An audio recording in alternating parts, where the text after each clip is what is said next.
Buenas tardes a todas y a todos.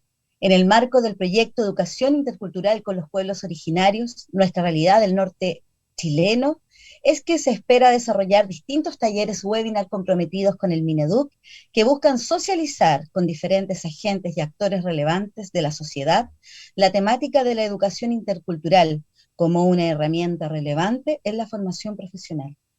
En este contexto, este primer ciclo de webinar consistirá en la difusión entre diferentes grupos de actores de la región de Arica y Parinacota y Tarapacá, la temática de la interculturalidad en nuestra sociedad, su relevancia y sensibilización desde las realidades indígenas existentes en nuestro territorio del norte de Chile. En este ciclo estará compartido por diferentes especialistas indígenas de Perú, Bolivia, Argentina y Chile, quienes nos darán su perspectiva actualizada de esta temática vinculada a los pueblos originarios andinos. A continuación, damos las palabras de bienvenida de nuestra jefa de carrera, la señora María Francesca Nieto. Hola, buenas tardes.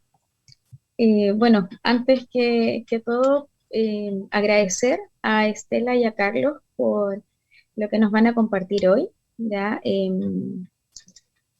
Sabiendo en el fondo que conocer este tipo de experiencias de las que ustedes nos van a comentar, y lo importante que son en el fondo, saber que también son necesarias, que podamos compartirlas, ¿ya? Y no solo para poder conocerlas, ¿ya? Sino que principalmente para favorecer en el fondo la formación de nuevos profesionales, incluso de poder modificar prácticas que nosotros hemos tenido arraigadas, ¿cierto? Muchas veces por desconocimiento. Así que les agradezco de antemano poder compartir lo que vamos a ver hoy. Y nada, eh, le doy ahí el pase a Janet. Muchas gracias y bueno, esperemos se siga conectando más gente al webinar.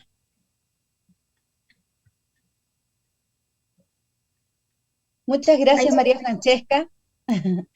A continuación, presentaremos a Carlos Mondaca Rojas.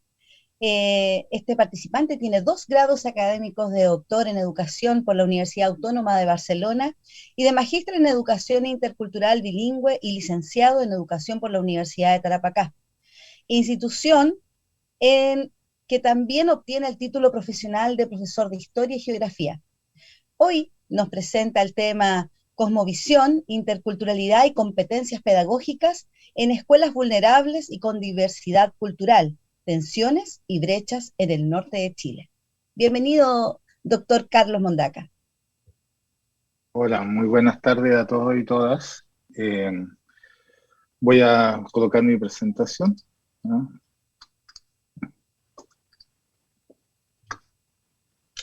Ahí, perfecto. Bueno, este título rimbombante, después que me enteré que eran un breve tiempo, me voy a referir principalmente a una, ¿ya? Pero que tiene relación con todos estos elementos que tienen que ver con la cosmovisión, la interculturalidad y las competencias pedagógicas, ¿ya? Sobre todo en temas de tensiones y brechas que pueden estar ocurriendo. Una primera parte voy a trabajar desde dónde estamos mirando el concepto de interculturalidad y el tema de la práctica intercultural como tal, para después situarlo en una de las tensiones fundamentales de cómo se debe pensar la educación intercultural desde la perspectiva de la inserción de las diversidades, más allá de la diversidad cultural propiamente tal, ¿ya? En este sentido, agradezco la invitación a este webinar y espero que pueda dejar en ustedes muchas interrogantes y muchas discusiones que podamos ver más a futuro. En ese contexto, no me voy a referir fundamentalmente a las tensiones y las brechas de tipo político, económica, sociales y culturales, sino me voy a referir dentro de la educación intercultural a las brechas que se están produciendo desde el concepto de la interculturalidad con relación a una de las primeras diversidades que deberíamos atender, ¿ya? Y atender no solo en nuestros estudiantes, sino a atendernos nosotros mismos dentro de la sociedad. la diversidad generacional. Mientras muchos de nosotros que ya superamos los 50 años, conocidos como la generación de los 60, los 70, ¿ah? Hemos transitado por unas nuevas generaciones que ustedes han escuchado, por ahí los millennials o los centennials, ¿no? La generación X, la generación actual. Y esa diversidad generacional produce fricciones en los comportamientos etarios, en las instituciones escolares, ya sea desde los niveles directivos, donde encontramos directivos muy jóvenes, con nuevas miradas, con nuevos enfoques, con nuevas formaciones, a directivos más adultos, con mayor experiencia sin duda, pero con enfoques un poco más conservadores y más tradicionales. Eso mismo pasa también en el rango etario dentro de los profesores, pero fundamentalmente no pasa dentro de nuestros estudiantes, porque la mayoría de nuestros estudiantes pertenecen a un contexto actual, a un contexto generacional que tiene que ver con contextos muy diferentes a los que fueron sus profesores o son sus profesores y también sus directivos, ¿ah? Entonces, cuando pensamos dentro de las tensiones de la educación intercultural, una de las primeras diversidades que debemos entender nosotros mismos como educadores es que nosotros mismos también tenemos una diferenciación respecto de nuestro rango etario, de nuestra edad, que debemos atender. Sin duda, otra es la diversidad social, ¿eh?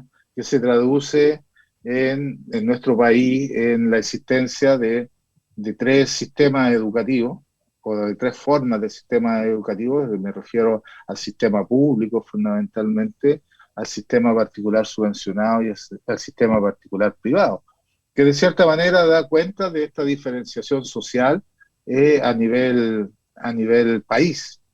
Y eso tiene que ver con también una de las diversidades que deberíamos también estar pensando más allá de la cultural propiamente tal. Sin duda que una de las fundamentales en esta sociedad globalizada, tecnologizada y actual es la diversidad cultural y lingüística, ¿no? Como las distintas formas de relacionarnos hoy en día tienen que ver con fenómenos como la migración, la irrupción o el empoderamiento, ¿no? De esta idea de lo pluriétnico, lo pluricultural, y obviamente una diversidad que creo que yo he llevado desde mi formación como profesor de Historia y Geografía, que considero una de las que más nos separa, que es la diversidad que viene de la concepción nacionalista, ¿no? De la educación en general.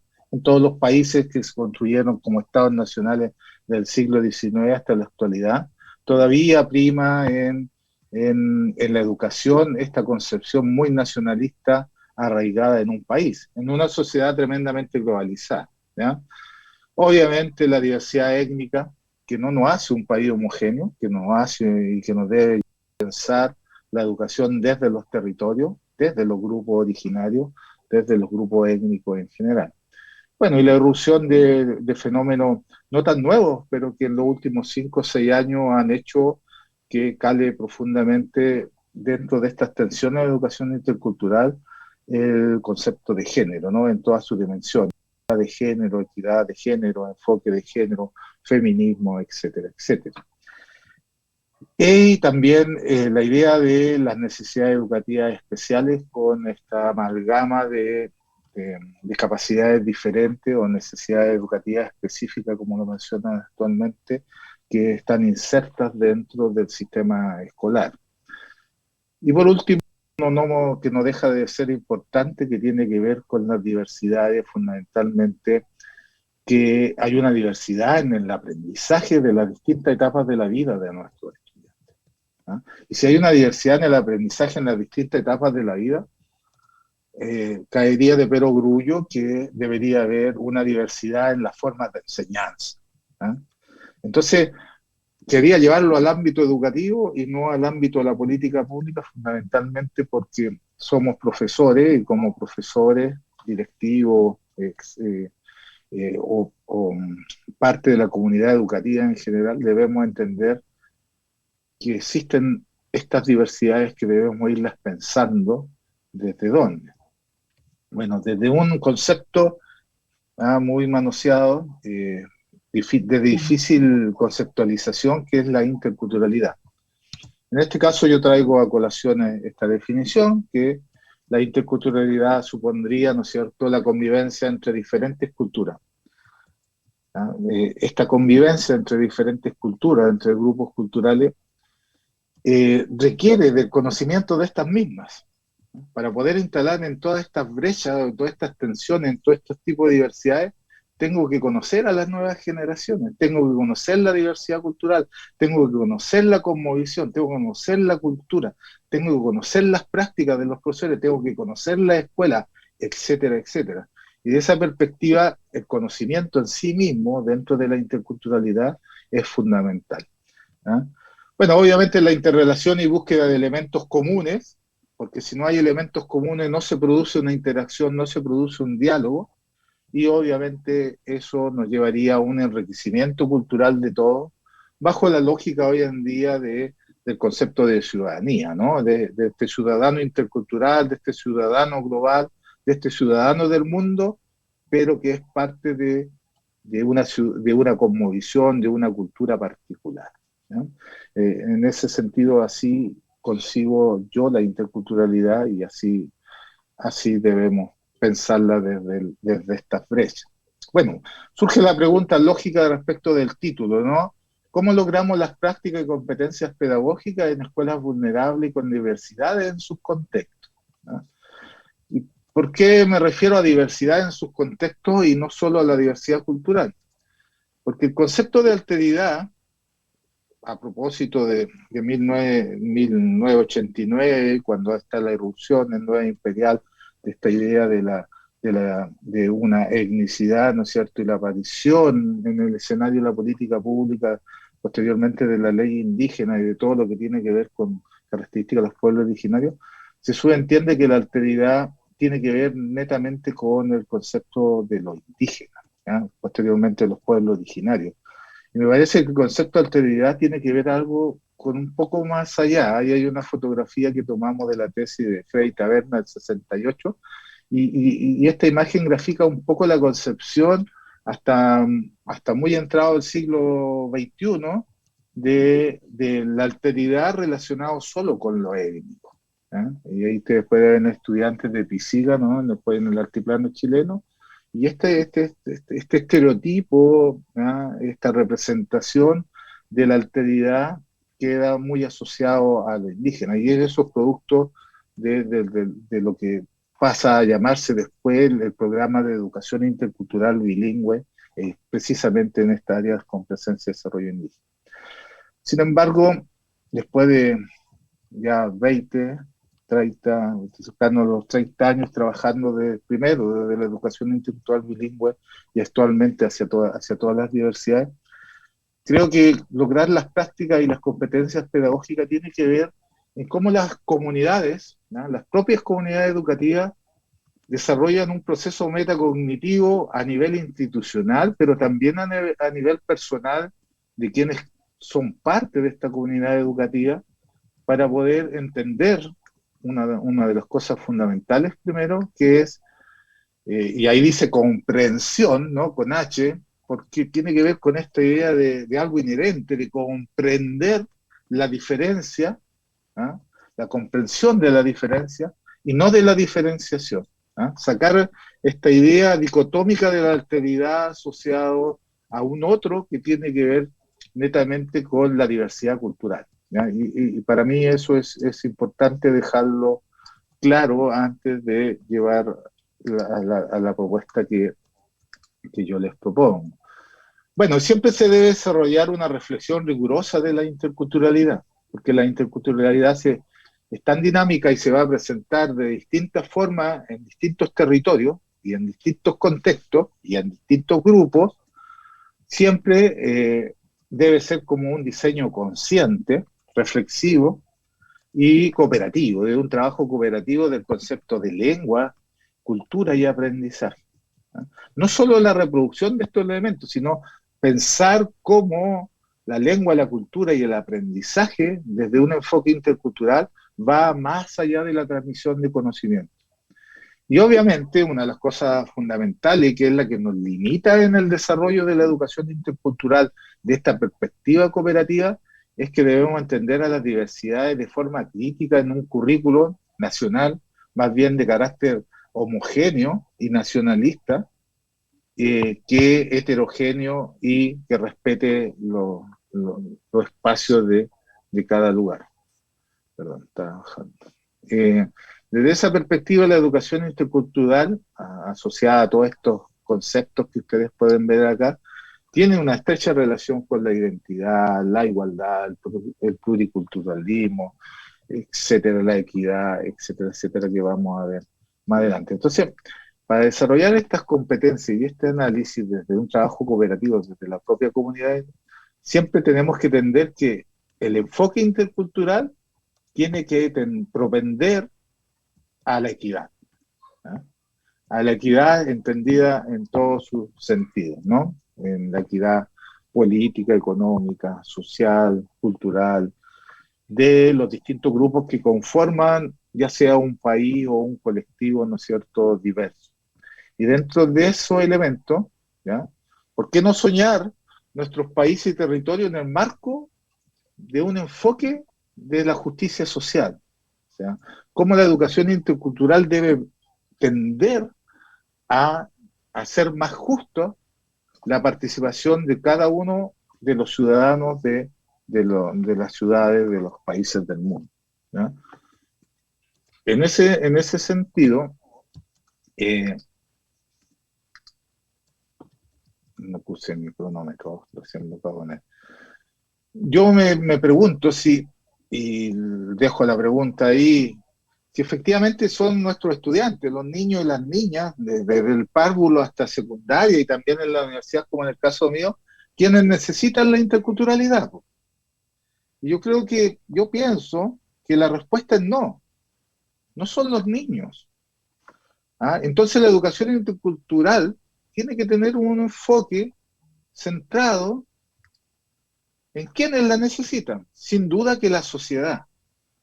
Porque para que lograr estos ciudadanos integrales, la educación intercultural debe propender no a nichos, sino a la sociedad en su conjunto. Y fundamentalmente entre ellos a los grupos humanos que interactúan entre sí, fundamentalmente a las instituciones, pero acá hay un eje principal, que es la familia, porque es donde se reproducen, ¿ah?, los constructos, las representaciones, los estereotipos, los imaginarios de cómo pensamos una sociedad. Y en ese sentido, la educación intercultural debe propender a todos estos elementos. ¿Cuál es el rol del enfoque intercultural en la formación de nuestros estudiantes? Bueno, una cosa que yo considero que es fundamental es extirpar las prácticas nacionalistas y racistas, ¿ah?, en las escuelas, fundamentalmente desde la escuela, como comunidad educativa, con los padres apoderados, con los profesores, ¿ah? Extirpar estas prácticas nacionalistas nos va a permitir, ¿no es cierto?, desarrollar efectivamente prácticas interculturales al interior de la escuela. Sin duda que excluir la folclorización de los indígenas o de los colectivos de migrantes u otras diferencias sexuales de género, es decir, no caricaturizar a la alteridad al otro respecto de la diferenciación, no cómo nos diferenciamos, sino cuál es la diferencia y cómo se respeta esa diferencia. En ese sentido, es importante incluir todas las diversidades en el proceso de enseñanza-aprendizaje. Obviamente una cosa fundamental son los proyectos colaborativos o cooperativos, dependiendo del prisma ideal de cada proyecto educativo, de cada colegio, de cada institución, ¿no? Siempre centrado en esta idea de los derechos humanos y el cuidado del medio ambiente. Hacía mucho sentido el otro día que escuchaba una charla de un investigador español que decía, ¿de qué sacamos a hablar de interculturalidad y respeto si mañana no vamos a tener un planeta? ¿Ah? No vamos a tener un planeta Tierra donde vivir. ¿Y cómo debemos incluir, en este caso, el concepto de medio ambiente, la idea de medio ambiente, de respeto y valoración por el medio ambiente, también en la educación intercultural? Y eso es fundamental. Y obviamente una cosa que también ya más hacia lo propiamente el proceso de enseñanza-aprendizaje es que todos los tipos de inteligencia y todos los tipos de estilos de enseñanza, pero también de aprendizaje, operan dentro de la educación intercultural. No están unos sobre otros, sino que interactúan dentro de este proceso. ¿Ya? En esto, sin duda que yo recomiendo, ¿ya? Y yo pienso así que hay que cambiar la concepción de la educación intercultural bilingüe como nació, y que debe ser una mirada nacional, ¿no?, hacia los contextos urbanos, no solo los contextos rurales con pueblos originarios. Me voy a explicar con un ejemplo. Para mí es importantísimo que una política pública sea enseñar lengua aymara en la región de Arica, Parinacota, en todos los colegios. No solo en aquellos focalizados por los programas de IBE, porque es la sociedad la que aprende. ¿Ya? Ese es un ejemplo que les puedo dar. Y en ese sentido, traigo a colación acá un título que me gustó mucho, ¿ya?, de los últimos meses, porque el COVID-19, o este estado de pandemia, de emergencia sanitaria, nos ha planteado a nuestra sociedad lo siguiente: el fin de la escuela, el fin de la escuela como la pensamos y la concebimos durante el siglo XIX, el siglo XX. ¿Ah? Interesante acá cuando dice la escuela ha muerto, viva la escuela. Miguel Rivera Alvarado nos plantea lo siguiente: nos plantea que a la luz de los acontecimientos en todo el mundo, pareciera que la educación no necesita una escuela ni el aprendizaje necesita un aula. ¿Ah? Comprobamos que el aula no es un espacio, sino una situación de aprendizaje. La escuela, más que un lugar físico, es un espacio simbólico, donde se materializa la convivencia respetuosa entre los seres humanos. La disyuntiva o tensión de esta escuela será ser congruente, compatible y urgente la respuesta educativa a la dimensión tecnológica en conjunto con la dimensión ética. Y por último, si la escuela, los directores y profesores no intervienen en la reducción de las brechas sociales, contribuyen a mantenerlas y aumentarlas. Viva la escuela. No es la materia, los contenidos ni la asignatura el fin de la escuela, sino la formación ética e integral que propone. ¿Ya? Les traigo a colación estas dos referencias bibliográficas porque me parecen interesantes. Post pandemia, no solo la tecnología llegó para quedarse, sino también una concepción diferente de la escuela. Y para tener una concepción diferente de la escuela, hay que reiniciar y reinventar la escuela, como dice acá Linda Darling-Hammond, Avis Chastner y Adam Egerton. ¿Ah? En este texto nos invitan, y la cosa no es pasar materias. ¿Ah? Estos son los 10 puntos relevantes que hay que hacer en la escuela. Primero, cerrar la brecha digital. ¿Ah? No nos está hablando de matemática, lenguaje, comunicación, historia, educación física, ni arte. No está hablando de cerrar la brecha digital para cerrar las desigualdades, para propender a la justicia social. No está hablando de reforzar el aprendizaje a distancia y semipresencial, de evaluar las necesidades de los estudiantes, de garantizar el apoyo a aprendizaje social y emocional. Vean, del 1 al 10, las prioridades no son las materias. Las prioridades son cómo pensamos en la escuela y los aprendizajes de aquí al futuro. ¿Ya? Dos referencias bibliográficas que las pueden encontrar en internet y el texto está en castellano, así que después, no, si quieren, les facilito la presentación para que puedan sacar los datos, ¿no?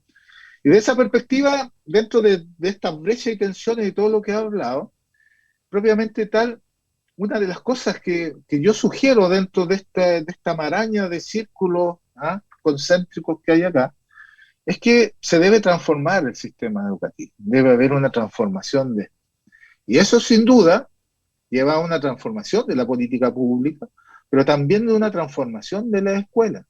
Y si se transforma la escuela, se transforma también las formas directivas de organización, los profesores, los estudiantes, los padres y apoderados. Y eso sin duda lleva a una transformación del proceso de enseñanza-aprendizaje. ¿Ah?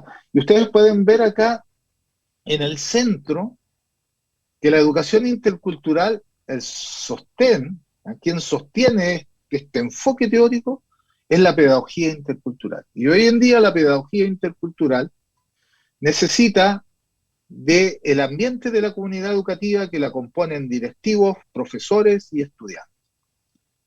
Y la CELSI, ¿no?, que están jugando un rol relevante en esta pedagogía intercultural, en este diálogo simétrico. ¿Y esto qué nos invita?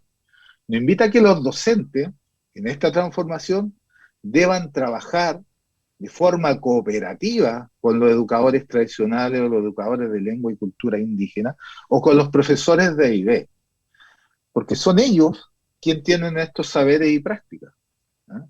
Y la única forma de hacerlo, de transformar la escuela, de transformar estos sistemas, es el trabajo colaborativo en un primer momento y sin duda el trabajo cooperativo.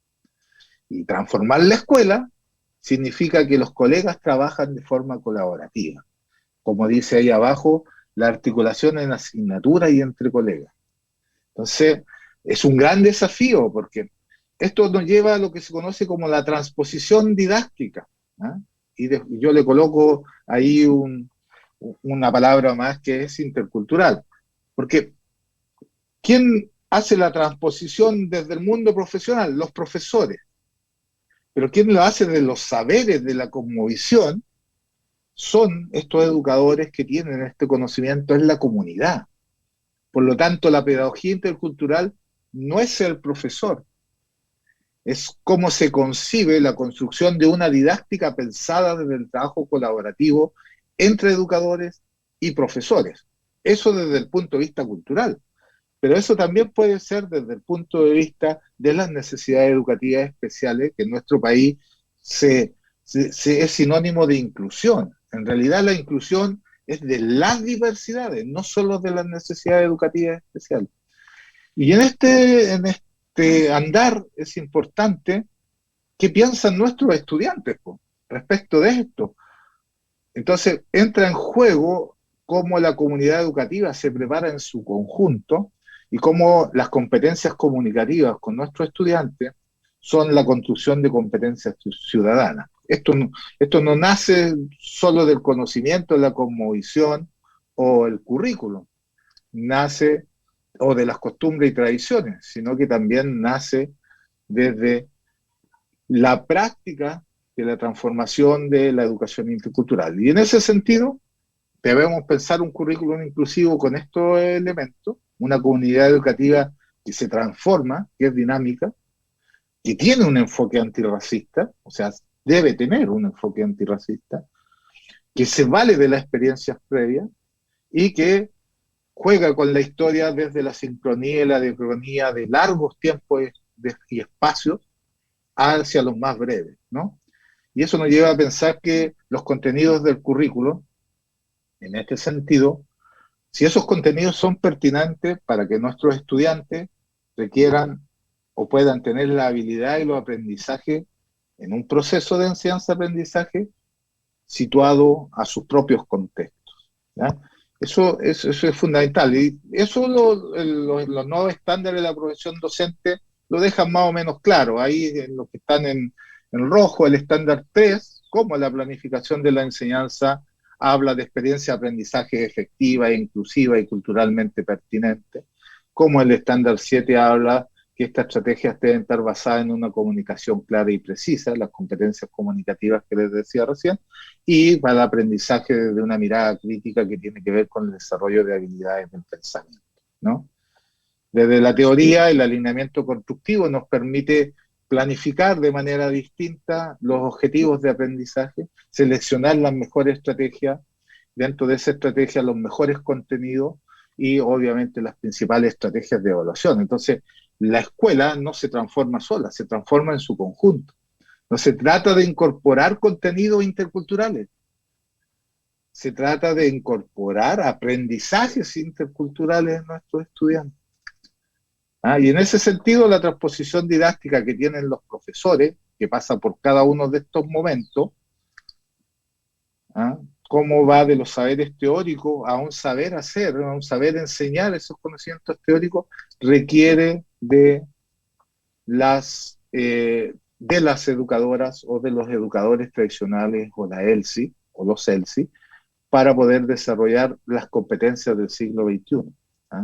Cómo estos estándares nos llevan al énfasis en la formación ciudadana y cómo la diversidad estudiante y la expectativa de enseñar bajo el principio de inclusión. Y ahí quiero llegar a dos conclusiones. La primera es que yo entiendo la interculturalidad como el enfoque teórico, el marco teórico, y la inclusión la entiendo como la implementación de ese marco teórico para todas las diversidades, no solo para la cultural. ¿Ah?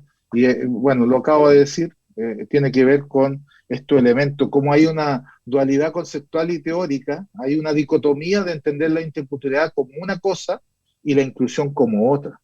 En realidad es un enfoque, la interculturalidad es un enfoque, un modelo teórico que contiene dentro de sí los procesos prácticos de inclusión de las diversidades para una educación intercultural. No sé cómo voy con el tiempo. Ya me queda muy Doctor poco. Carlos, sí le queda poco. Ya. Dentro de ¿qué dice la investigación? Bueno, la investigación en general dice que en el caso de Chile y en el caso particular del norte de Chile, ¿ya? Las comunidades educativas tienen alto índice de desigualdad económica y social que producen segregación y vulnerabilidad, ¿ya? Primero existe un exacerbado nacionalismo que se traduce en prácticas de discriminación, racismo y estigmatización. Por eso decía que hay que extirpar estos nacionalismos chauvinistas de la sala de clase. Segundo, existe un currículum rígido y prácticas docentes descontextualizadas. Ahí están todos los autores que han trabajado en los últimos 7, 10 años de estos trabajos. Y obviamente existe un componente de formación inicial docente en materia intercultural muy débil, ¿ya? Lo que hace que exista un bajo capital cultural y carencia importante en los estudiantes respecto de su inserción en la aula. ¿Qué hacer entonces? ¿No? Bueno, cosas muy simples. Yo los invito a conectarse con su entorno, salir a la calle, descubrir cuáles son las características únicas de su escuela, analizar cuáles son sus cualidades, sus debilidades. Hay grandes oportunidades si te atreves a convertir las necesidades del entorno en el principal motor de cambio, permitir a tu escuela desarrollar un proyecto único. ¿Ah? Cómo elaborar un mapa de tu propia escuela, lograr convertir las necesidades del cambio en oportunidades de mejora. ¿Qué puedo hacer yo en mi escuela? Lo primero que yo sugiero es que la comunidad educativa para esta transformación desempolve su proyecto educativo, que debe ser más que un documento para entregar al ministerio. Debe ser un documento vivo que se revise con cierta asiduidad. ¿Ah? Que sitúe el proyecto educativo en el día a día de su centro educativo, que pueda permitir, ¿no es cierto?, cosas que se puedan modificar de acuerdo al ritmo de las 4 fuentes del currículum. Entrevistar a la comunidad educativa. ¿Cómo son tus profesores? ¿Estás al tanto de qué les gusta a tus alumnos? ¿Comparten las mismas inquietudes que las familias de tu escuela? Ayúdate a entrevistas, métodos cualitativos, cuantitativos, estadísticas. ¿Ah? Todos esos elementos generan un diagnóstico. ¿Para qué? Para descubrir cuál es la fortaleza de nuestra escuela. ¿Ah? Porque cada escuela es diferente, cada escuela es única. Así como cada profesor es diferente y sus formas de enseñar también son diferentes. Tu escuela tiene un talento que ha madurado a lo largo de la historia, con la ayuda de las personas que la han construido y la completan día tras día. ¿Cuál es la cualidad que hace de tu escuela una institución única? ¿Cuál es la cualidad que te convierte en un profesor único? ¿Ah? Esto los va a ayudar a guiar su proyecto y obviamente las coordenadas hacia el futuro. Hagan el siguiente ejercicio, así rápido. Recuerden cómo era su escuela hace 5, 10 o 15 años. ¿En qué ha cambiado? Sueña tu escuela. ¿Ah? Ustedes pueden decir, oye, esas escuelas que están ahí, que son 14 de las escuelas más innovadoras del mundo, lo primero que le preguntaron fue a los estudiantes. ¿Ah? Esas escuelas que están ahí no están concebidas por un arquitecto de una institución en particular. Nacieron de lo que le preguntaron a los estudiantes cómo querían, cómo veían su escuela. Y los arquitectos llevaron esas ideas de los estudiantes, de los padres apoderados, de los profesores, a esto. ¿Ah? Entonces, se trata de cómo soñamos esta escuela, estos espacios abiertos, estos espacios de medio ambiente, estos espacios, estas situaciones, estas aulas de aprendizaje para desarrollar la educación intercultural. Por último, ¿qué debemos comprender? Que los sistemas educativos son multidimensionales. Por lo tanto, la educación intercultural y nuestras prácticas, nuestras competencias pedagógicas también son multidimensionales. No cambian porque un directivo o un docente trae una nueva gestión en lección. No es así.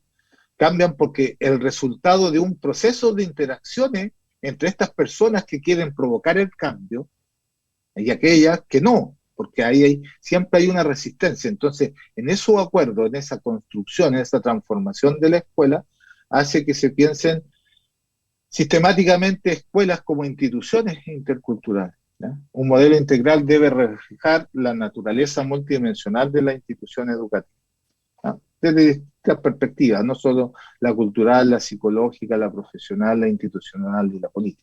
Solo me voy a referir a la profesional. Hay que darle el valor que tienen los profesores dentro del proceso de educación intercultural. Son el agente, el engranaje más importante dentro de la comunidad educativa. Sé que lo que es un director también, y su equipo directivo, pero es el profesor el que lleva la educación intercultural al lado. ¿Ya? ¿Qué buscamos desarrollar en la comunidad educativa? Obviamente habilidades cognitivas, ¿no? Y dentro de esto, procesamiento de estrategias cognitivas, la creatividad, el conocimiento, ¿no? Habilidades interpersonales, habilidades de grupo, ¿no? Comunicación, colaboración, trabajo en equipo, cooperación, coordinación, etc. Y obviamente un liderazgo, ¿no? Un liderazgo que hoy día se habla de un liderazgo distribuido. Una apertura intelectual, ¿no? Revisar nuestros prejuicios, nuestros estereotipos, nuestra formación, nuestros conocimientos, obviamente ética de trabajo, responsabilidad, autoeficacia. Eso, muchas gracias. ¿Ah? Sé que la última parte fue muy rápido, pero suele suceder cuando uno tiene poco tiempo. Agradecemos entonces al doctor Carlos por su presentación y quiero comentarles a nuestros auditores y auditoras que las preguntas que se están haciendo en este rato al chat van a ser respondidas al final de ambas presentaciones. Es por ello que hoy día tengo el placer de presentar a la doctora Estela Gamero López. Ella es doctora en educación de la Universidad Católica de Santa María de Arequipa. Es magíster en docencia universitaria y licenciada en educación primaria, también de la Universidad Privada de Tacna. Es escritora, traductora e intérprete oficial del Ministerio de Cultura del Perú en lengua aymara desde el año 1975. El tema que nos presentará en esta oportunidad es la educación intercultural bilingüe desde la cosmovisión aymara, oralidad, escritura y comprensión del texto. Bienvenida, doctora Estela Gamero.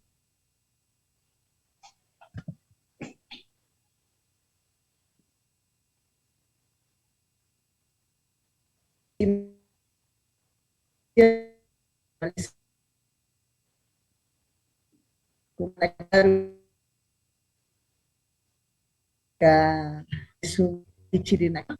Les estoy poniendo, no los puedo ver, pero sí, muchísimas gracias por la invitación. Voy a compartir una pequeña presentación, una pequeña. Vamos a trabajar un tema muy importante y que espero que les encante. Espero que les encante. Vamos a compartir. Espero se vea. ¿Sí? ¿Se ve? Sí, ¿no?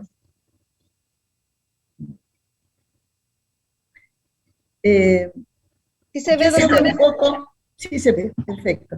Ya se vio, se escuchó un poco y mucho, muy valiosa la presentación del doctor Carlos Mondaca, realmente el comprometido con todo este trabajo de la interculturalidad.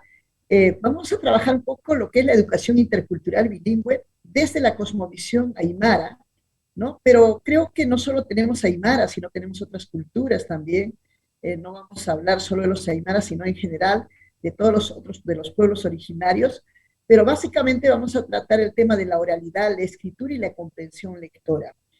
En el Perú, por ejemplo, no sé cómo vamos en Chile, había una dirección de educación bilingüe intercultural, que era la EBI, y posteriormente se cambió a lo que ahora llamamos ya no la educación bilingüe intercultural, sino la educación intercultural bilingüe, porque primero se creía que se tenía que enseñar la lengua y luego, bueno, saber un poco de lo que es la cultura, ¿no?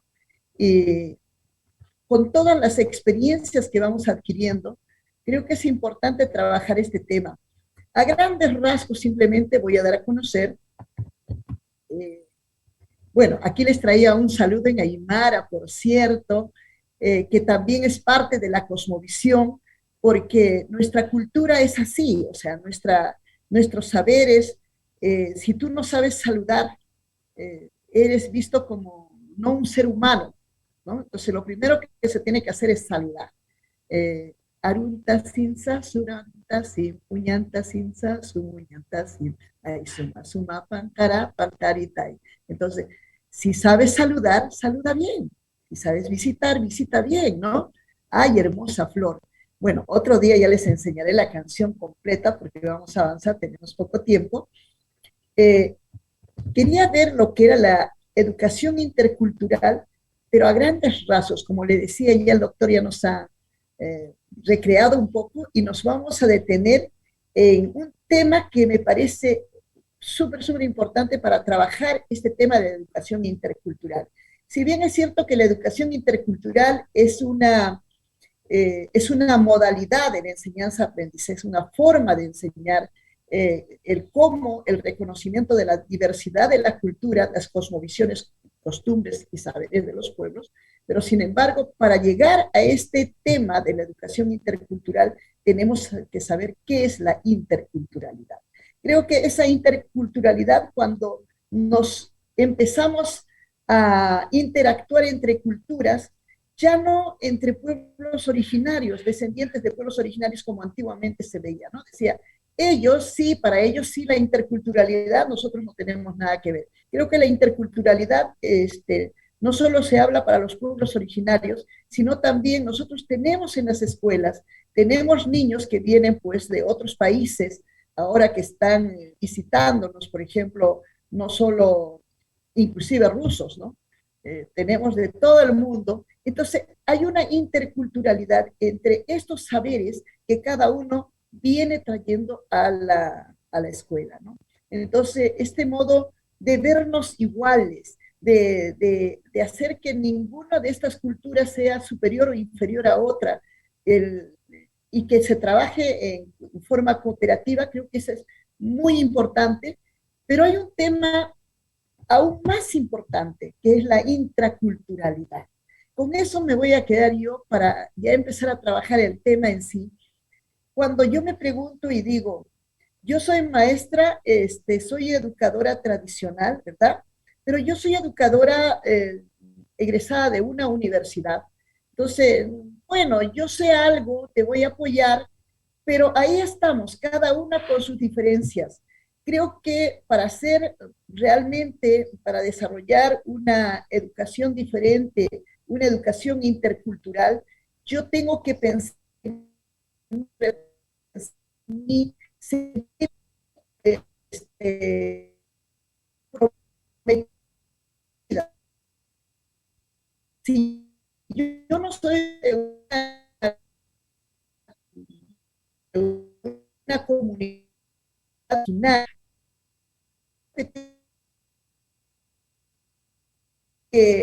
concentrarme a mis chicos, para dar a mis niños educadora tradicional, no puedo ir y dar a conocer, como decía, contenidos, ¿no? Si bien es cierto, estos contenidos son importantes, pero creo que tengo que yo empezar a pensar como ser humano, por eso es el suma jacaña o el buen vivir. ¿Quién soy yo? Soy feliz cuando reconozco a mis ancestros, por ejemplo, ¿no? Entonces, yo qué es, con esta mirada retrospectiva, digo yo, ¿quiénes son mis abuelos?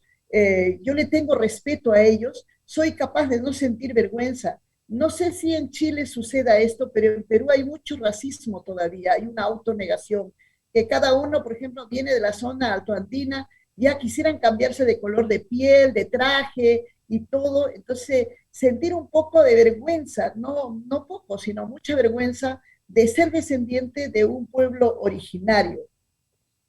Entonces es importante hablar y decir, estoy comprometido con mi cultura, soy importante para mi cultura. Vamos, cada día va desapareciendo, va muriendo una lengua y la cultura también va desapareciendo porque se va trastocando. Estos acontecimientos que van ocurriendo pues van cambiando totalmente la esencia de nuestros pueblos originarios, ¿no? Entonces, esta intraculturalidad creo que es fundamental desarrollar, no solo en los profesores, como es el Yatuchil, ¿no? Sino también enseñar a los niños a amarse desde su cultura, no necesariamente desde su pueblo originario, y dar y regalar a los demás niños, a la población, eso que tú sabes, pero con alegría.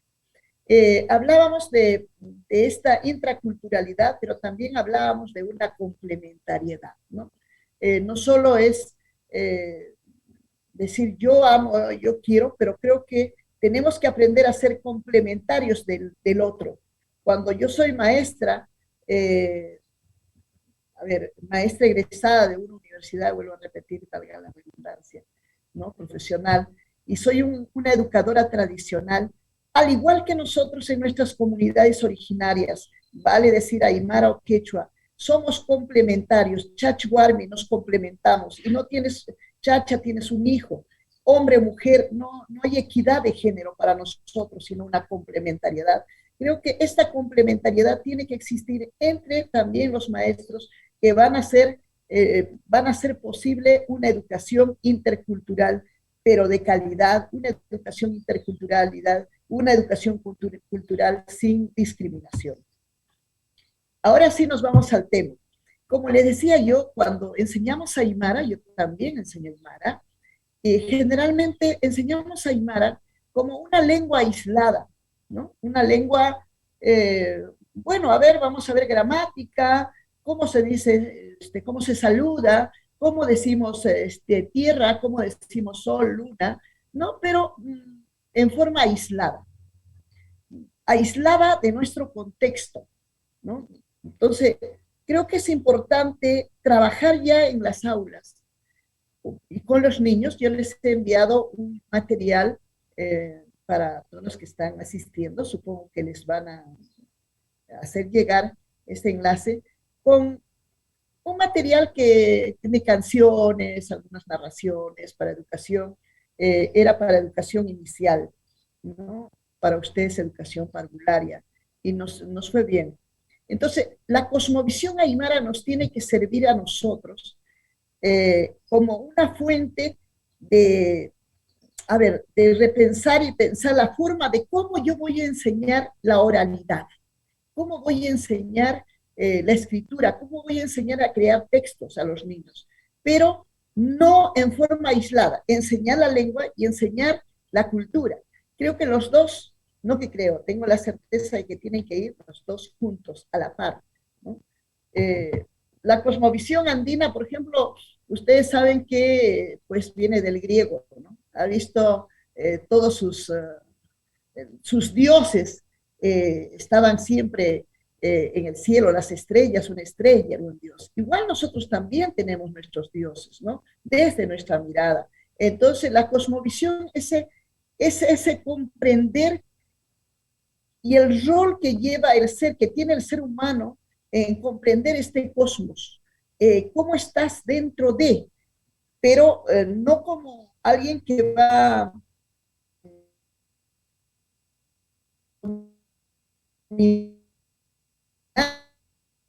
no. Doctora, no sé si me escucha, se le pierde el audio.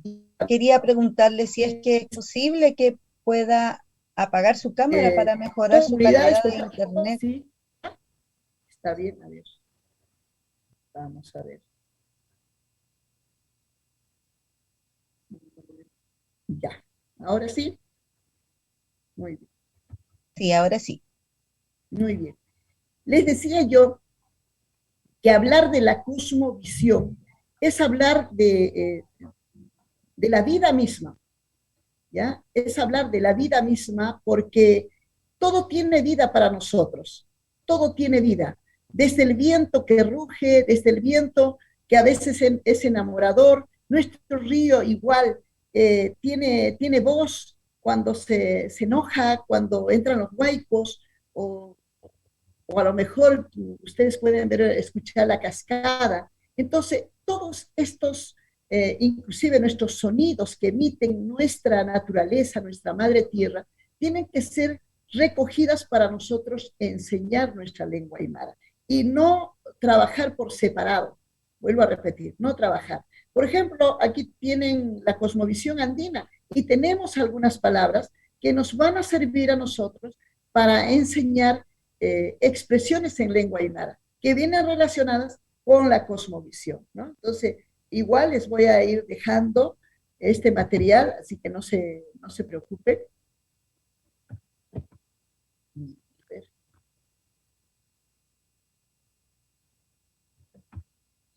Les decía yo que la madre tierra, de igual manera, ¿no?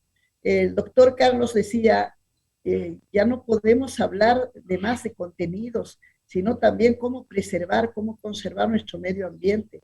Pues es un tema muy importante para enseñar oralidad, para enseñar inclusive la descripción en lengua aymara cuando nosotros integramos, cuando nosotros estos saberes los hacemos complementarios, ¿no? La Pachamama como una divinidad sagrada que engendra vida, realmente que engendra vida, ¿no? Entonces, que nos da todo, que es nuestra alegría. Cuando tú, por ejemplo, consideras a tu madre tierra, en este momento yo estoy en mi campo, en mi parcela, y yo puedo convivir con ello, es diferente, inclusive tú puedes enseñar aquí nuestra lengua aymara, una experiencia bonita que se está dando a nivel de otras comunidades quechuas, por ejemplo, es que el niño o la niña tiene que salir al campo para que ellos puedan ver, por ejemplo, qué siembran, cuánto siembran, cuánto va a salir la cosecha, por ejemplo, cuánto se invierte. Entonces, están trabajando, pero en lengua quechua, todo aquello que la madre tierra nos va a dar, ¿no? Entonces, es muy interesante este tema de trabajar desde la madre tierra. También es importante trabajar con los rituales de reciprocidad. Estos rituales de reciprocidad, además de tener algunas palabras, algunos vocablos, pero cada ritual de reciprocidad debe tener un espacio también para enseñar lengua aymara.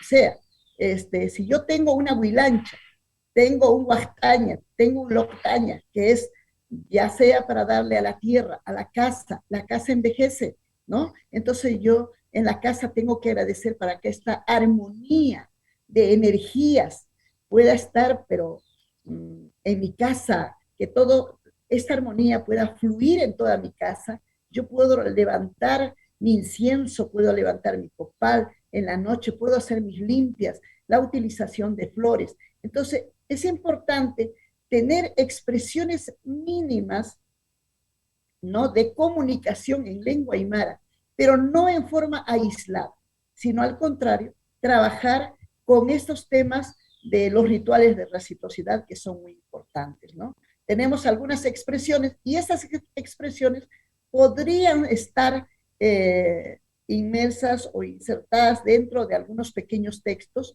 y poder enseñar, por ejemplo, lo que es la Pachamama, Guaira, que es el dios del viento, la Chachila, el Supaya, el Kunu, Malku, y así sucesivamente.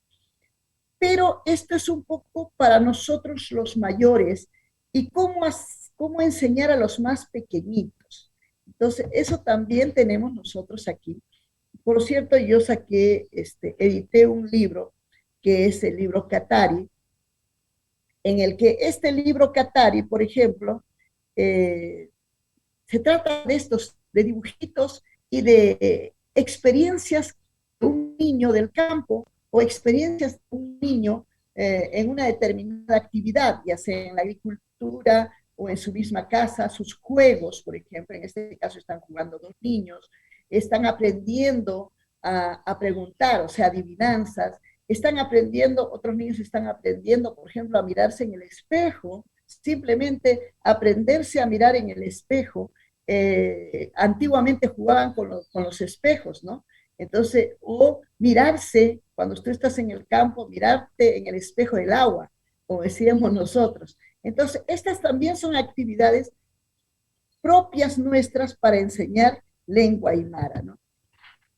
Los relatos andinos son muy importantes, porque los relatos andinos son parte de nuestra cosmovisión, que son transmitidos de generación en generación. Fueron las primeras fuentes que explican la vida en comunidad, las relaciones armoniosas y de respeto entre el hombre y la Pachamama, las plantas, los animales, el agua, el cerro, todos los astros y cuanto elementos, o sea, los 4 elementos que hay aquí, los hemos ido transmitiendo de generación en generación.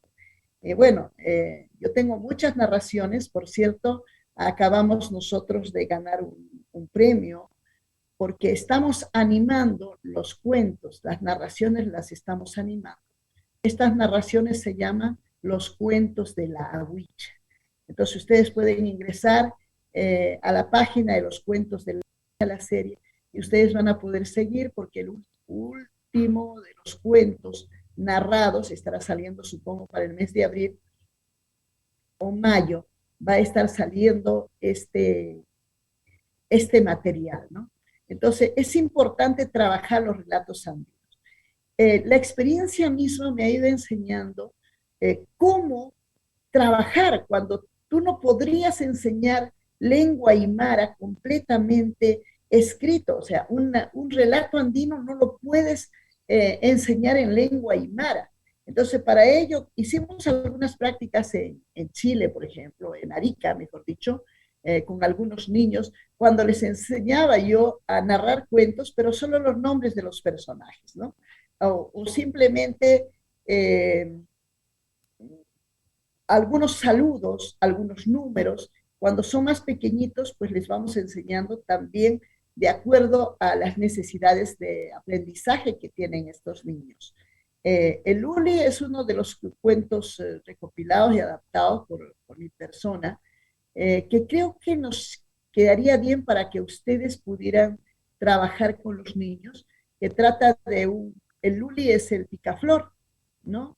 Entonces es toda una casi tragedia, pero que al final fortalece todos esos saberes y los rituales de reciprocidad hacia la Pachamama, cuando nosotros abandonamos, descuidamos esa parte de dar a nuestra madre tierra, ¿no? Les voy a dar rapidísimo una lectura, solo de esta, los otros les voy a dejar para que ustedes lean, porque eso también tienen en el material que se supone que les van a distribuir. Solo a grandes rasgos les voy a narrar. Dice que hace muchísimos años, y así como en otros cuentos, había en un determinado pueblo muy pequeñito, interandino, había hambruna, ¿no? Siempre se ha dado en estos pueblos andinos este tipo de acontecimientos. Entonces los niños y los abuelos morían y los padres estaban muy desesperados, ¿no?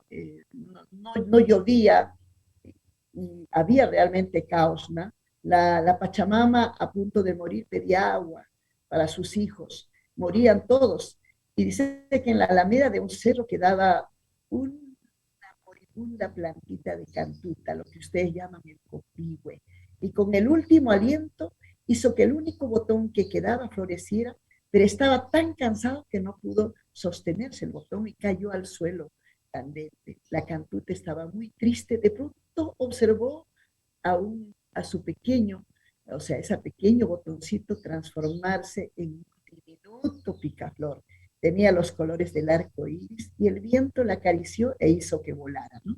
Y el picaflor voló y voló tratando de encontrar agua para sus hermanos, siguió rumbo a la morada de los dioses tutelares y vamos así hasta que llega a un cerro donde llega pues de la Pachamama y ahí siente, porque también el dios tutelar estaba dormido porque nadie lo había recordado. Entonces siente una y sabe que es su amiga, ¿no? Y cuando ve caer al suelo a un diminuto colibrí, llora. Y creo que estas lágrimas al caer a la laguna que quedaba al pie de este cerro, ¿no? Estas lágrimas serían lágrimas grandes, ¿no? Que caen, y estaba dormido allí un catari, que es una serpiente, el dios de las aguas. Y al sentir que cae, pues imagínense una gota ahí de lágrima. Él lo despierta, también se sacude. Y esta lluvia, el sacudirse transforma en lluvia y va cayendo a toda la población, ¿no? Y así se salva este pueblo. Pero la enseñanza está allí, que los abuelitos dicen, ¿no? Que siempre hay que recordar a nuestros dioses tutelares, porque estos dioses tutelares siempre nos van a cuidar, pero si nos vamos olvidando poco a poco, estos dioses tutelares se van a olvidar también de nosotros, ¿no? Entonces, es igual, si nosotros no vamos a hablar nuestra lengua, no vamos a persistir en que en todas las instituciones educativas se enseñe nuestra lengua aymara desde nuestra cosmovisión, desde nuestras costumbres, nos vamos a olvidar, ¿no? Y les dejo el cuento del Tata Inti y la Mama Paxi, la narración también, pero quiero llegar como parte de ello. Como le decía yo, hemos preparado un material para educación inicial, o sea, para y mi propuesta es que enseñemos no todo en lengua aymara, que enseñemos palabras dentro de estas canciones, dentro de estos cuentos, como es el caso del Tata Inti, ¿no? El Tata Inti con la Mama Paxi a las escondidas jugando están. El Tata Inti con la Mama Paxi en el Alajpacha jugando están. Tata Inti dice, te pillo, te pillo. Mama Paxi dice, Janiwa, no me puedes quemar. Tata Inti dice, te pillo, te pillo. Mama Paxi dice, Janiwa, no me puedes quemar. Imagínense que este Tata Inti lo tengo animado. No sé, voy a tratar de enviarle. Lo hemos animado cuando el sol y la luna se enamoran, porque el cuento anterior narra de eso, ¿no? O sea, cuando la luna se enferma y la única solución era irse al cielo, y el Tata Inti, también enamorado, deja todo y se va al cielo también, pero la única condición que no podían verse. Entonces de eso trata esta canción, y ustedes pueden enseñar, Mama Paxi, ¿quién es la luna, no? Tata Inti, ¿quién es el papá sol? Alajpaches, el cielo, y Janiwa, no, y le enseñan el gis así, o sea, ya hicieron su clase completa, ¿no? Aprender a vivir, enseñar, aprendiendo a vivir en comunidad. Creo que es importante nuestras costumbres, y a partir de nuestras costumbres también enseñar nuestra lengua aymara. Porque si yo quiero enseñar, vuelvo a repetir, para nosotros los grandes, ya los mayores que queremos aprender una lengua, sí, no hay necesidad de recrear tanto, porque al final yo soy mayor y voy a entender la gramática, ¿no? Entonces yo les enseño también con canciones, pero sí vamos a aprender a conjugar verbos, cómo es el sujeto, objeto, verbo, cómo funciona. Primero les voy a enseñar, por ejemplo, todo lo que son a lo mejor sustantivos, nombres, y luego los adjetivos, y voy a ir mezclando, pero somos grandes. Pero para los pequeños, para los niños sobre todo, vamos a compartir. Espero coordinar las narraciones que nosotros, o sea, personalmente he ido diseñando para los niños muy pequeñitos, cuando estas narraciones solo dice, Amate le dice, Kamisaraki, Gilate, y el otro dice, Waliki, ¿no? Waliki, Uyaya, o como la variante que ustedes utilicen. Entonces, aprender de estas costumbres del floreo de los animales, que es tan bonito, y ir enseñando a los niños, creo que es muy valioso, ¿no? Hemos empezado 15, sí, ya me estoy pasando. Ya, ahí terminaría yo mi presentación, pero antes de terminar, quiero comprometer a todos y cada uno de los que me están escuchando.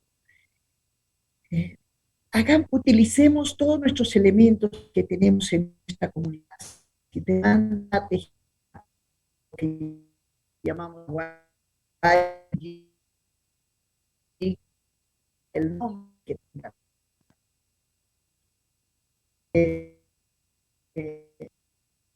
Utilizar para cargar a los niños que están muy tristes, no tiene quien les abrace. Pero si tú agarras y cargas a un niño y decir a mamá, papá, muy chiquitos, que los carguen, creo que se ha movido, dicen, ya es hora de terminar. Va a ser muy bonito enseñar los colores, enseñar las formas, desde lo que nuestra comunidad nos está ofreciendo. Las canciones, desde lo que la comunidad.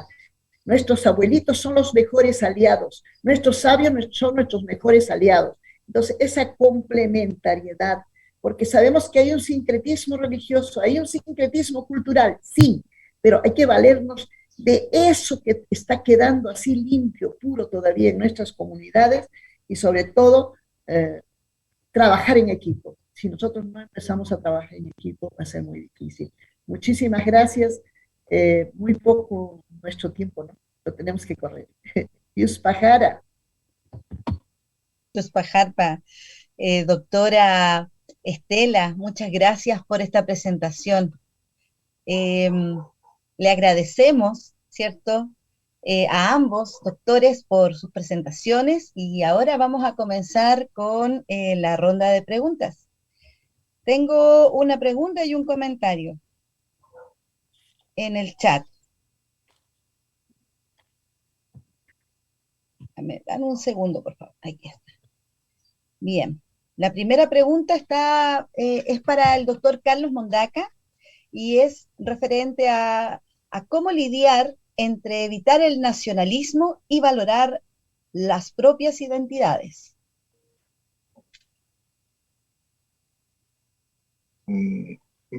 Pensémoslo primero desde la escuela, ¿ya? Entonces, cuando hablamos de nacionalismo estamos hablando de identidades, ¿ya? Y las identidades son tan diversas como tan diversos somos nosotros mismos. Entonces, me voy a referir a mi persona. Por ejemplo, yo nací en Calama y por ende soy calameño, y con ello se asume una serie de condicionantes a esta, ¿no? Podría ser, soy minero, me gusta el desierto, el cobre, pero además soy atacameño porque mi raigambre es de San Francisco de Chilchío, mis ancestros vienen de allá, pero por parte de mi mamá vienen de La Serena. Y uno empieza a ver una serie de elementos, me vengo a Arica muy pequeño, pero asumo una condición casi de ariqueño mismo, y estas identidades se vuelven múltiples identidades. Entonces, cuando en la escuela solo tú trabajas en distintos ámbitos, no solo en la historia y geografía, mira, me puedo referir a los actos cívicos, ¿eh? O cuando trabajas algunas fechas históricas solo relacionadas con la construcción del Estado-Nación, no trabajas todas las identidades, se transforma en este nacionalismo que excluye. Te voy a dar ejemplo. ¿Cuántos de nosotros como profesores de la universidad, de los colegios, o educadoras o educadores, ¿ya?, sabemos cómo es la educación en Bolivia? O cómo es la educación y el currículo en Perú.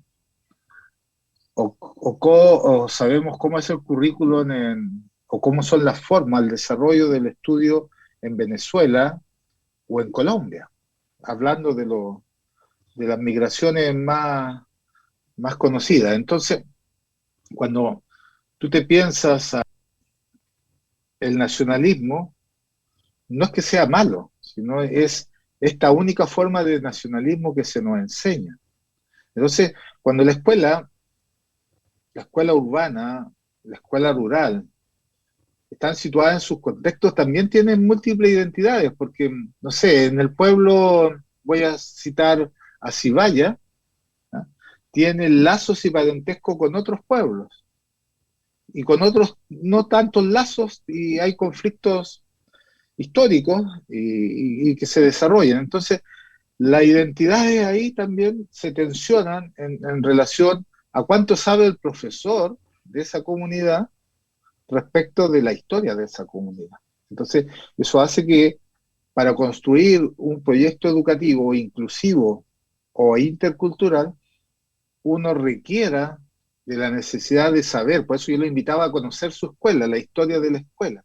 ¿Ah? Hace poco estuvimos en el Liceo Diego Portales en Tocopilla, trabajando con el director, prácticas directivas, y me decía, mire, en este liceo estudiaron los abuelos, estudiaron los papás de los estudiantes que tenemos ahora. O sea, había un sello identitario con ese colegio, porque lo formó para la minería fundamentalmente, pero porque tomó sus contextos muy temprano momento. Entonces, cuando tú trabajas la nacionalidad chilena, pero la vas trabajando con la existencia de otras plurinacionalidades, no solo trabajas la bandera chilena, sino trabajas la huipala o la bandera de la localidad, o a los niños lo haces hacer la bandera, un concurso con todos los niños, con los padres apoderados, la bandera de la comunidad, la bandera del colegio, tú construyes una idea de sentido de pertenencia. Y por eso yo en algún momento hablaba de la folclorización de lo étnico. ¿Por qué? Porque no basta solo celebrar el Machak Mara o hacer la feria costumbrista de los países, sino hacer carne de ese colegio que tiene un tercio o un cuarto de sus estudiantes que son migrantes, a conocer y respetar los himnos nacionales de esos países, a conocer sus costumbres, sus tradiciones. Tenemos mucho que aprender, ¿eh? Cuando tú vas a conocer experiencias en otros países, tuve la oportunidad de estar en una escuela intercultural en Madrid, y cuando tú le preguntabas a la profesora, ¿y usted cómo lo hace acá para lidiar con 7 lenguas distintas? Yo solo estoy planteando que se enseñe la aymara, porque se supone que ya inglés se nos enseña, ¿no? Hace mucho tiempo. No sé si aprendemos inglés o no en los 14 o los 15, 16 años de escolarización que tenemos, salimos hablando inglés. Yo solo estoy planteando aymara, pero imagínate en esta escuela donde tienes 3, 4 religiones distintas, ¿ah? Musulmán, el islam, el católico, etcétera, etcétera. O donde tienes distintos grupos étnicos, no solo, sino tienes a los gitanos, y además tienes a los migrantes, que comen ciertos tipos de comida o no. Entonces tenemos que aprender a administrar y a gestionar la institución intercultural desde su amplio espectro. Porque no solo basta con hacer para el 18 de septiembre las fiestas costumbristas de cada país en una feria, si eso no se traduce en una inserción del respeto y la valoración por las nacionalidades, por lo étnico, por las necesidades educativas especiales, por el género, desde la sala de clase. ¿Ya? Eso tiene que ver con la identidad, es decir, no basta solo construir la idea de los chilenos, sino de lo diverso que es lo chileno. Yo sí, yo soy chileno acá en Vivir y soy chileno acá, pero además soy aymara y como te decía, además he compartido mucho en Arica, me siento un poco ariqueño y además vengo de ancestros mineros. Entonces, esta identidad tiene que ver mucho con eso. Entonces, cuando tú le enseñas no solo la bandera, que con los colores, a pintar la bandera, sino le enseñas a construir un sentido de identidad propio, a ver, cuando tú revisas la literatura actual, fundamentalmente la cuantitativa respecto de la migración y de la escuela, y lo decía, la primera diversidad es la generacional, porque si tú le preguntas a los estudiantes, son mucho más abiertos a todos los tipos de diversidades. Y cada vez más jóvenes, uno podría decir, en secundaria, uno podría encontrar chicos más maduros, pero fíjate que los de primaria, en estos trabajos que hay sobre igualdad de género, sobre necesidades educativas especiales, son más abiertos a estas diversidades que los más adultos. Entonces lo mismo nos pasa a los profesores, porque también los profesores compartimos ciertos rangos etarios y ciertos contextos muy distintos de nuestros jóvenes. Sí, por eso ponía, los nacionalismos no es una materia, es la construcción de una identidad, de un sentido de pertenencia. Por lo tanto, el ser chileno no es malo. Ser bueno, ser peruano no es malo, ser boliviano no es malo. Si eres un ciudadano que respeta y que dialoga y que entiende las diferencias, ¿ya? Y no la diferenciación, porque cuando hacemos esa diferenciación partimos de prejuicios, estereotipos. Lamentablemente en el norte, lamentablemente lo digo, es que todavía tenemos el estigma de 1879, tanto los estados nacionales de Perú y Bolivia construimos nuestra referencia del otro a partir de la Guerra del Pacífico,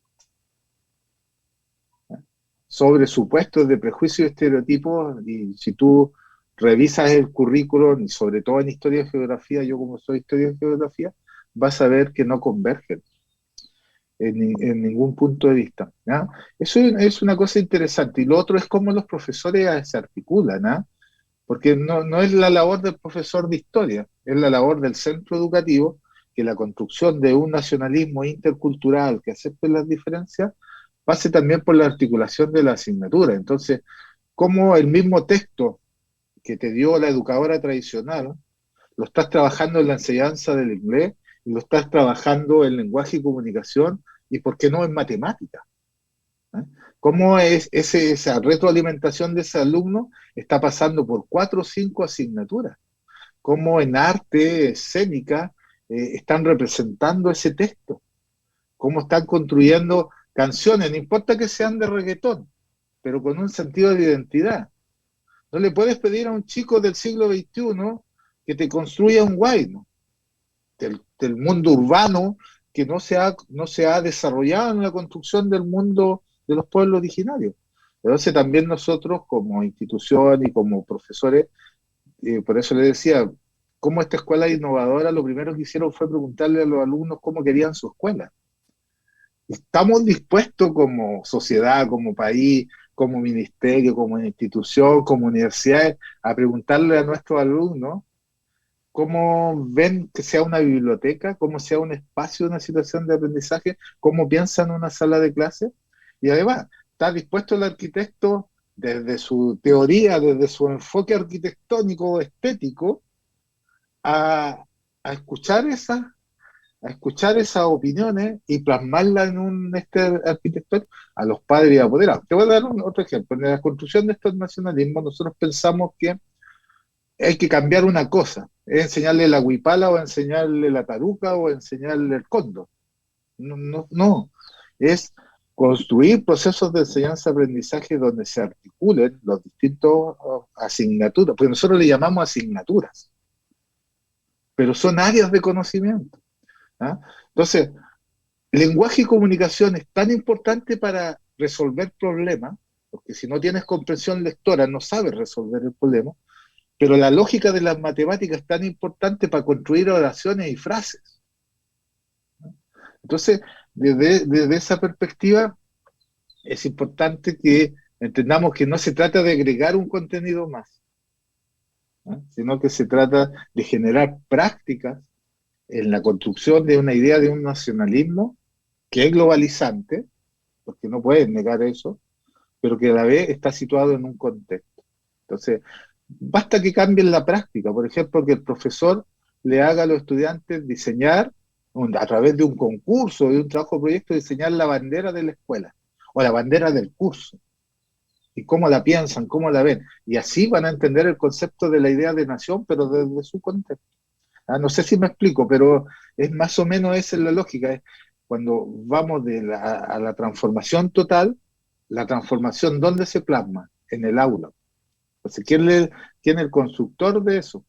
El profesor, el educador, junto de la mano con el educador tradicional, con la dirección, porque si la dirección te dice, no, tienes que pasar este contenido, y tienes que pasar este contenido, y de esta forma no se produce una educación intercultural.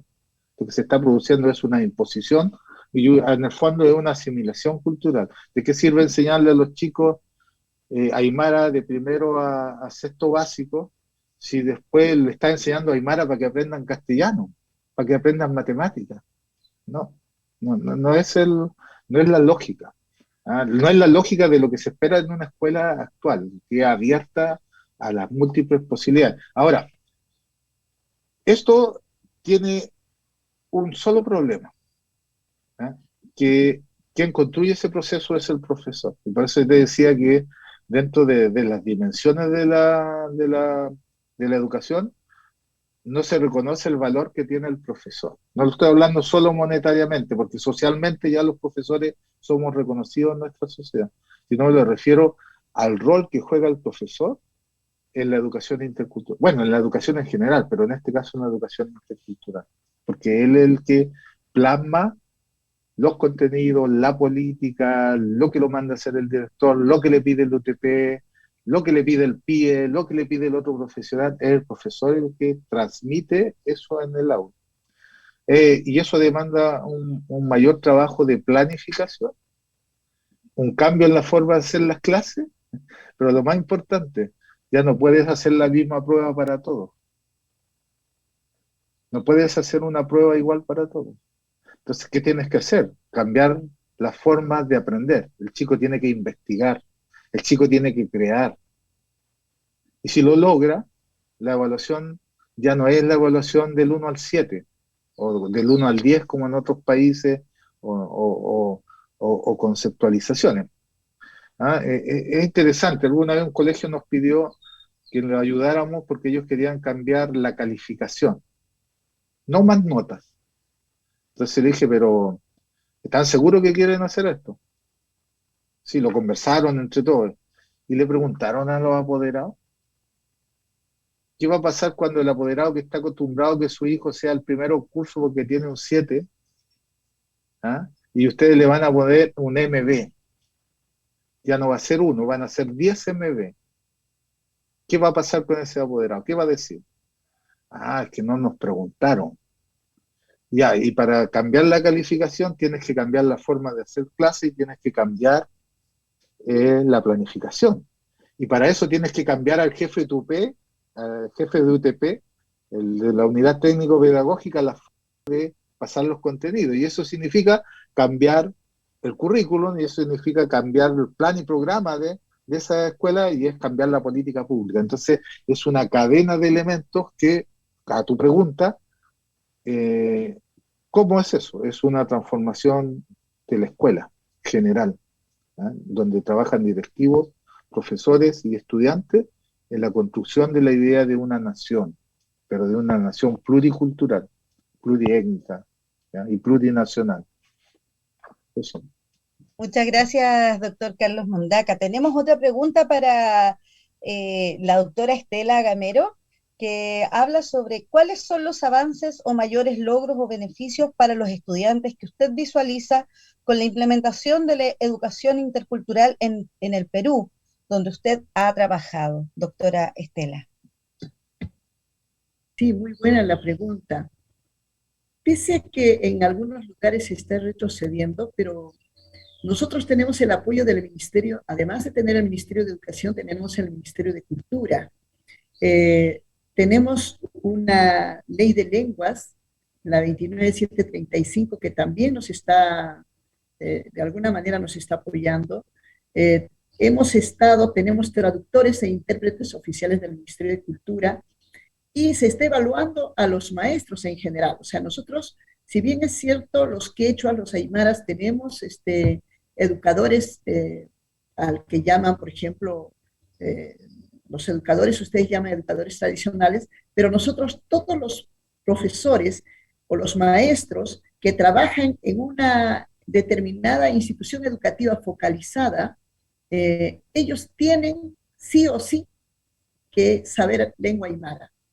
Y hay lugares, por ejemplo, en la que una institución es focalizada. Si un maestro no sabe lengua aymara, es trasladado a otra institución educativa. Entonces, ese es un soporte y es algo bueno porque de alguna manera se ven obligados los maestros a aprender una lengua, a poner interés a estudiar y saber un poco más acerca de la cultura. Y de igual manera, el Ministerio de Educación, por ejemplo, yo tengo convenio, tengo una institución que es el SIDA Quechumara, desarrollamos cursos relacionados a cosmovisión que duran pues varios meses, ¿no? O sea, por ejemplo, las medicinas, más importantes, los platos típicos, las costumbres, y cada uno lo vamos desarrollando y van preparando ellos sus experiencias de aprendizaje. Se está avanzando, sabemos que muy lento, pero sí se está tratando de incluir más instituciones educativas focalizadas. Por ejemplo, en la región Tacna ya no tenemos como en Puno, Cusco, que son bilingües. Nosotros ya no tenemos instituciones educativas o población que hable nuestra lengua. Una por la autonegación, como ya decía, otra por esa discriminación, decían los abuelos, no debes aprender, pero sin embargo, nosotros ahora estamos tratando de impulsar una educación, pero de revitalización, no una educación bilingüe propiamente dicho, porque hablen una determinada lengua, ¿no? Entonces estamos fortaleciendo esas instituciones y sobre todo es importante la capacitación. Si nosotros no tenemos maestros preparados, ¿cómo podemos asumir una responsabilidad? Que ellos, como yo les decía, la intraculturalidad es importante. Cuando el maestro se siente comprometido, se siente capaz de desarrollar algo. Si nosotros no tenemos maestros que digan, nos ha sucedido, ¿no? Hay maestros que han presentado un documento y dicen, no, yo no soy aymara, yo no quiero saber nada, que esto es un retraso, o se niegan a una realidad pues que está, cada día vemos en nuestros mercados, habla la gente en lengua aymara, pero no quiere enseñar. Entonces, bueno, se está avanzando todo y está dando, esperamos mejorando este tema a nivel de región. Gracias. Sí. Lo último no se le escuchó muy bien porque se le perdía el audio, doctora Estela. Ahora, de todas maneras... le decía antes de que se vaya, lo último que puedo ser yatichiri de ustedes, decía. O sea, maestra de ustedes. Qué honor sería, doctora. Nuestra jefa de carrera de la carrera de Educación Parvular Intercultural quería conversar con usted más bien en cámara.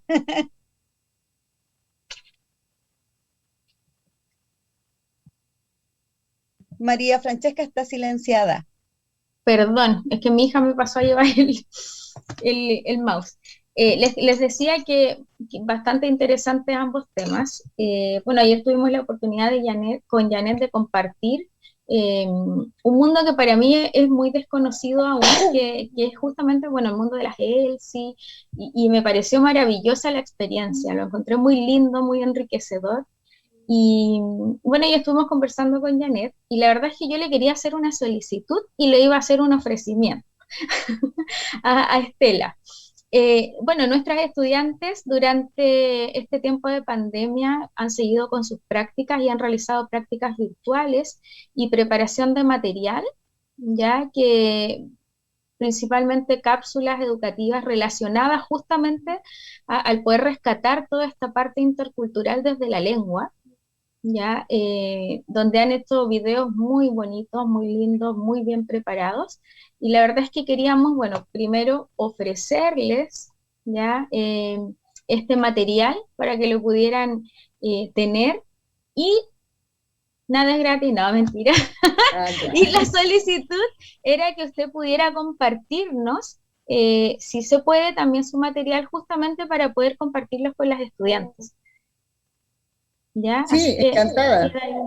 Muchas gracias, porque queda el ofrecimiento también por parte nuestra, y les vamos a mandar, son hartas cápsulas, hartos videos, para igual, que los tengan. Sí, personalmente puedo compartir algunas narraciones que son para educación parvularia, que son, creo que tengo uno o dos que sí pueden adaptarse para que ellos puedan trabajar, por ejemplo, con expresiones mínimas. O sea, mi metodología o mi estrategia, mejor dicho, para enseñar lengua aymara con facilidad es narrarles un cuento, pero dentro del cuento el diálogo de los personajes que estén en lengua aymara, ¿no? Entonces, todo si tú le preguntas, ¿qué crees que dijo? Inmediatamente, yo creo que estuvo renegando, yo creo, ¿no? Entonces ya van a ir descubriendo cuál fue el mensaje, si saludó, no saludó, si se despidió o contó, porque a lo mejor yo digo, Maya, Paya, aquí se sacan los pescaditos por ahí o los animalitos, ¿no? Entonces, pero está narrado en castellano. Tratar de que los más pequeñitos puedan aprender de a poquitos, ¿no? Solo el De incorporar, saludo, pero sí, de a poco. A veces nos complicamos la vida. Creemos que enseñar a Aymara es complicar, como cuando le compliqué la vida al doctor Carlos Mondaque en esos tiempos, cuando seguía su maestría en educación internacional bilingüe. Bueno, en ese tiempo no, pues trataba como adultos, ¿no?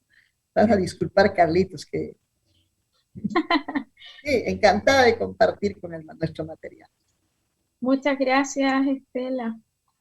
Muchas Bueno, gracias. y a Carlos también muchas gracias por la exposición, la experiencia que en el fondo comentaba, que también muchas veces hay cosas experiencias que quedan ahí, que no son conocidas, y creo que es importante también dar los espacios para que esto pueda, en el fondo, salir, ¿cierto? Este compartir es muy enriquecedor. Bien. Y para finalizar, voy a leer una reflexión que también dejaron en el chat, que dice que la educación es la llamada a desarrollar una transformación intercultural, debido a que es la instancia que debe posteriormente dar cuenta de esa implementación. Para finalizar, agradecemos la presencia a este webinar, ¿cierto?, llamado Ciclo de Difusión de Educación Intercultural con los Pueblos Originarios, nuestra realidad del norte chileno. Este ciclo de webinars continuará a mediados de marzo del próximo año, del 2022, con temas igual de interesantes como lo que hemos disfrutado hasta el momento. Comentarles que nuestra casa de estudios se encuentra trabajando en el proyecto de creación de la carrera de técnico nivel superior asistente en educación intercultural, dirigido a los educadores tradicionales, educadores de lengua y cultura indígena y población juvenil indígena y no indígena. Esta propuesta nace como necesidad de generar una alternativa de carrera que cubra la profesionalización en el ámbito pedagógico a los educadores tradicionales y una alternativa viable de ingreso mediante la modalidad técnico nivel superior para una futura prosecución de estudios vinculantes a las pedagogías, como lo es nuestra carrera de educación parvular intercultural. Entonces, esta es una excelente alternativa para seguir desarrollando la educación intercultural en el Norte Grande. Les deseamos una muy buena tarde a todos y a todas y hasta pronto. Que estén muy bien. Hiki sin cama. Hiki sin cama. Hiki sin cama. Nos vemos. Cariños, que estén bien, nos vemos.